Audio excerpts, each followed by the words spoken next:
You're done. You'll never walk again." The words echoed in Rayyan's mind like a death sentence. A week ago, he was sprinting across the finish line in his college's regional track event, gold medal clutched tightly in his hand. Today, he lay in a hospital bed, motionless from the waist down, the result of a freak accident no one could have predicted. A drunk driver, a crash, a spine injury. Just like that, his world collapsed. For days, Rayyan stared at the ceiling, silent. People came and went, his coach, his teammates, his friends, but their words bounced off him like rain against stone. His mother tried to smile, but he could see the fear behind her eyes. His father didn't say much at all, only sat beside him and held his hand, every now and then squeezing it as if to remind him that he was still alive. But being alive didn't mean he was living. The hospital became his world, and time had no meaning. Mornings blended into nights, nurses changed shifts, painkillers dulled everything. But one day, something changed. It was a small moment, barely noticeable. A boy, no older than 10, wheeled into the rehab room beside Rayyan.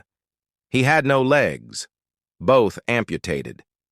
Yet the boy smiled, cracked jokes with the nurse, and asked Rayyan, "Want a race?" Rayyan stared. "I can't even feel my legs." The boy grinned. "So what? I don't have legs." That one sentence hit Rayyan like a punch to the gut. The boy didn't have what Rayyan had taken for granted, yet here he was, laughing in the face of life's cruelty. It stirred something deep inside Rayyan, a flicker, a tiny spark in the ashes. The next morning, he told the physiotherapist he wanted to try. It was hell. Every muscle in his upper body ached, his arms trembled, his core burned. But every drop of sweat, every frustrated scream, every failed attempt only fueled him further. His doctors warned him not to expect much. "You may never walk unaided," they said. Rayyan nodded. But inside, he made a vow. He wouldn't stop at walking. He would run again. Months passed.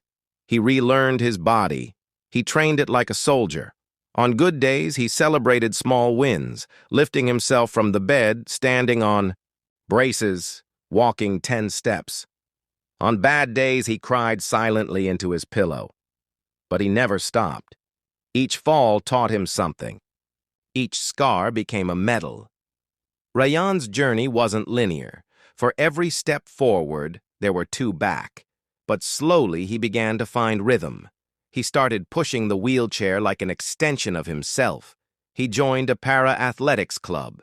He met others, each with stories more tragic than his, yet with eyes that burned with fire. They trained together, shared jokes, and reminded each other that limits were only illusions. 2 years later, Rayyan stood at the starting line of the National Para-Track Trials. Braces supported his legs, but his arms, powerful and trained, gripped the racing wheelchair like a champion. He looked at the track ahead, the same kind he once ran on with ease. Now it felt like a mountain, but he was ready.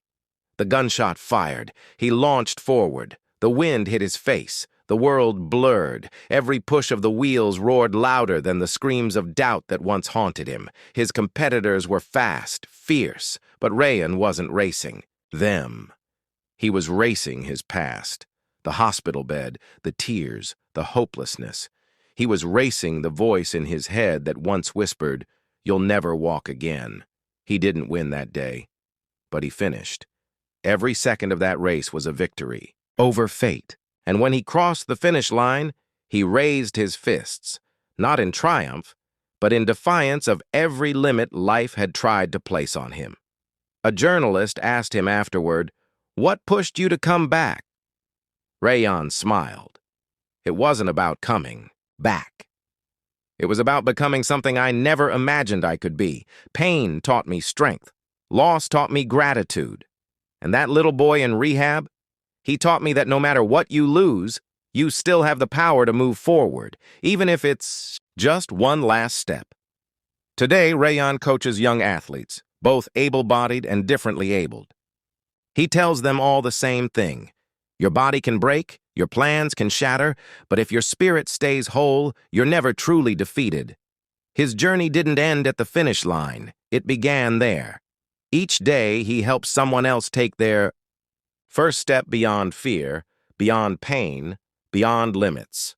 Because the last step isn't the hardest. The last step is proof that none of the hard ones before it were wasted.